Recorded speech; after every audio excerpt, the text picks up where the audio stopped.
السلام علیکم ورحمۃ اللہ وبرکاتہ۔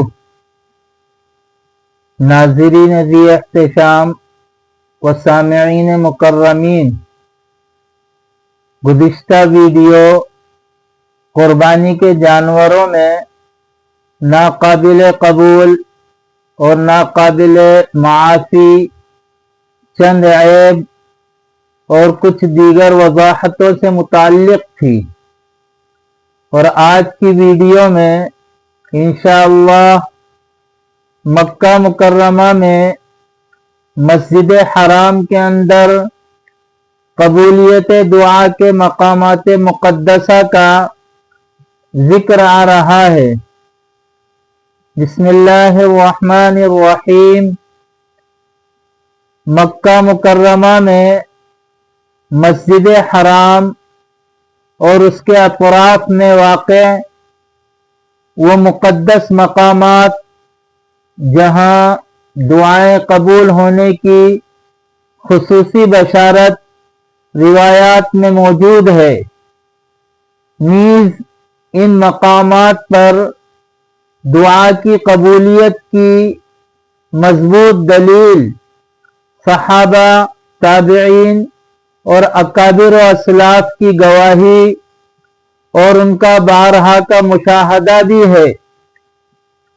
ان مقامات کی تفصیل ترتیب وار یہ ہے: نمبر 1، ملتزم، خانہ کعبہ کے دروازے اور حجر اسود کے درمیان کی کعبہ کی دیوار کو ملتزم کہتے ہیں، جو تقریباً 2 میٹر لمبی ہے۔ ملتزم کے معنی آتے ہیں چمٹنے اور لپٹنے کی جگہ اور لازم پکڑنے کی جگہ، چونکہ اس دیوار سے چمٹا جاتا ہے۔ اللہ تعالی کے مہمان، حجاج و معتمرین اور دیگر زائرین لوگ اس دیوار پر اپنا چہرہ، سینہ، ہاتھ اور گال ٹیک کر، رگڑ رگڑ کر اور اس سے لپٹ کر رو رو کر دعا مانگتے ہیں، اور دعا قبول کرانے کے لیے اس جگہ کو لازم پکڑتے ہیں، اس لیے اسے ملتزم کہتے ہیں۔ یہاں دعاؤں کی قبولیت کی بہت زیادہ امید ہوتی ہے۔ اس طرح دعا مانگنے کا یہ طریقہ یہاں مسنون ہے کہ اپنے ہاتھوں کو سر سے اونچا اٹھا کر دیوار پر پھیلائیں اور اپنے رخسار اور سینے کو اس مقدس دیوار سے لگا کر دعا مانگیں۔ حضرت عبداللہ بن عباس رضی اللہ تعالی عنہ اور حضرت عبداللہ بن عمرو بن عاص رضی اللہ تعالی عنہ سمیت دیگر صحابہ اکرام رضوان اللہ تعالی علیہم اجمعین کا حضور صلی اللہ علیہ وسلم کی اتباع میں اس مقام پر یہ عمل کتب احادیث میں صراحت اور وضاحت کے ساتھ مروی ہے اور مذکور ہے۔ ملتزم پر پڑھنے کی دعا یہ ہے: یا واجدو یا ماجدو لا تزل عنی نعمتا انعمتها علی۔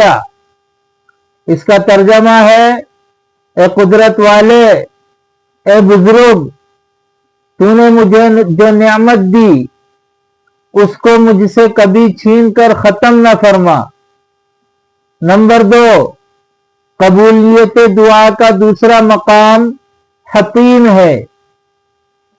کعبہ کے شمال کی طرف نصف دائرے کی شکل میں ایک چھوٹی سی دیوار ہے، جس کے اندر کا حصہ حطیم کہلاتا ہے۔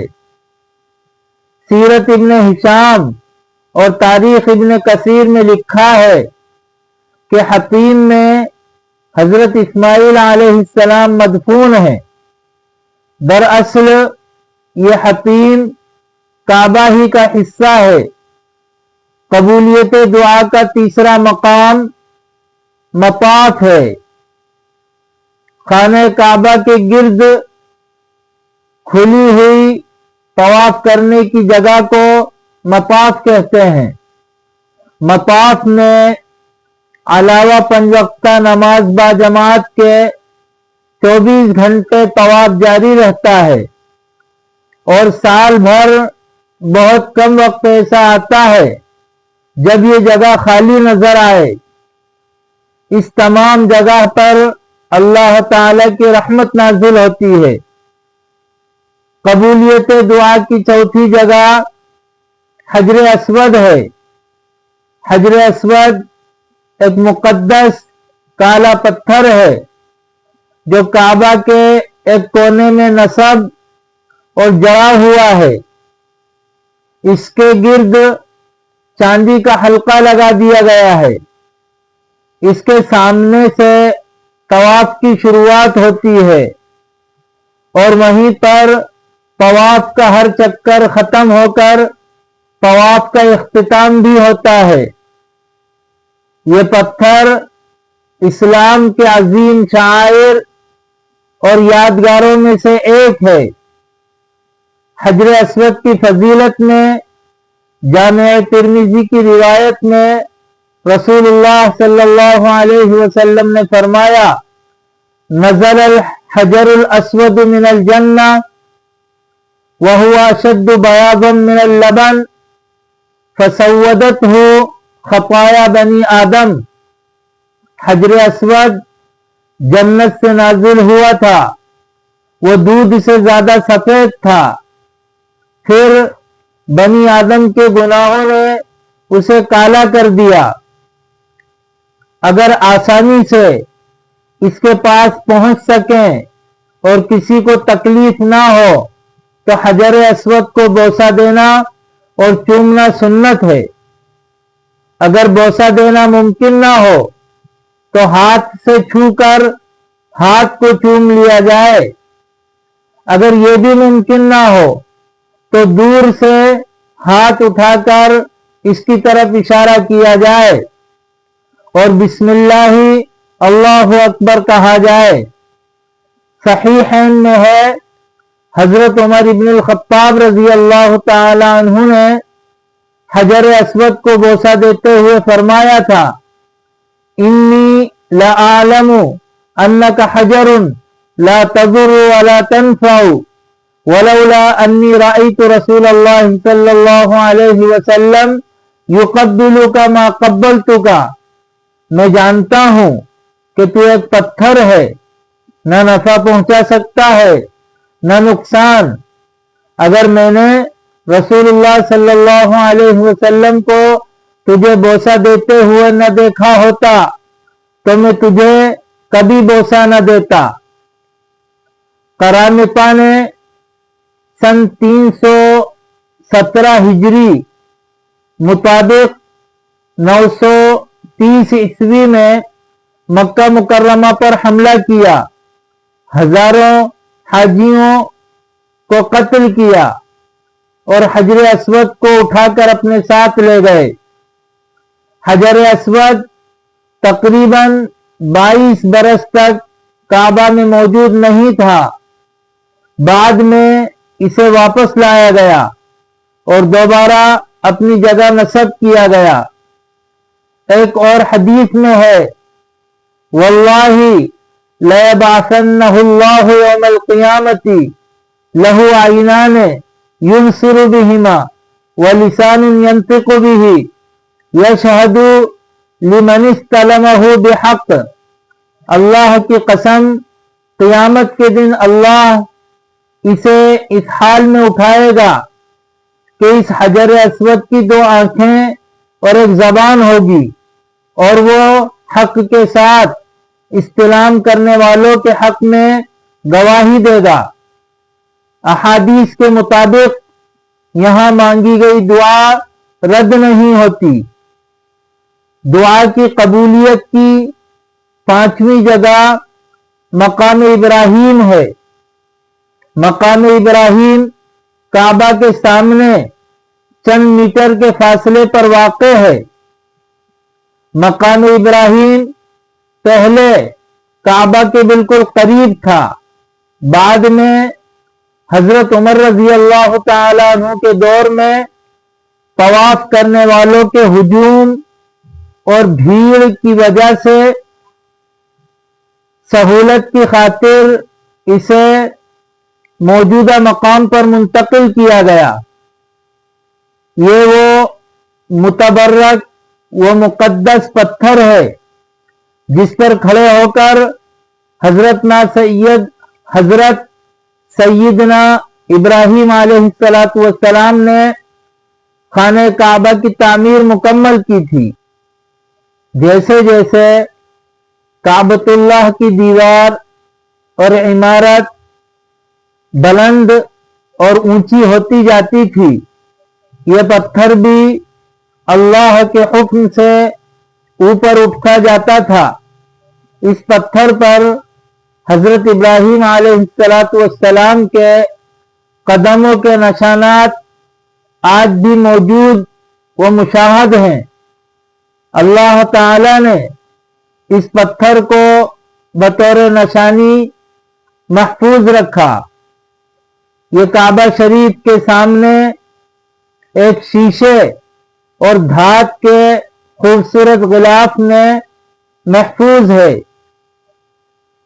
فیہ آیات بینات مقام ابراہیم والی آیت میں مقام ابراہیم کو اللہ رب العزت کی واضح اور روشن نشانیوں میں سے شمار کرایا گیا ہے۔ طواف کے بعد 2 رکعت نماز پڑھنا واجب ہے، اور سہولت و آسانی کی صورت میں یہ 2 رکعتیں مقام ابراہیم پر پڑھنا افضل اور بہتر ہے۔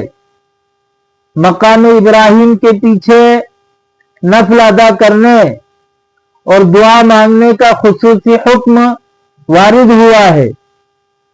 مقام ابراہیم کی تعظیم و تکریم مشروع، مطلوب و مقصود اور اسلاف کے دور سے جاری ہے، لیکن اس سے برکت حاصل کرنے کے لیے اسے چھونا یا چومنا سنت سے ثابت نہیں، اور قبولیت دعا کی چھٹی جگہ میزاب رحمت ہے۔ میزاب رحمت خانہ کعبہ کی چھت پر نصب اور لگایا ہوا سونے سے مزین اور مڑھا ہوا ایک پرنالہ اور سنہری نالی ہے، جس کے ذریعے کعبہ کی چھت پر جمع ہونے والا بارش کا پانی بہہ کر حتیم میں گرتا ہے۔ اسے رحمت کی نالی بھی کہا جاتا ہے۔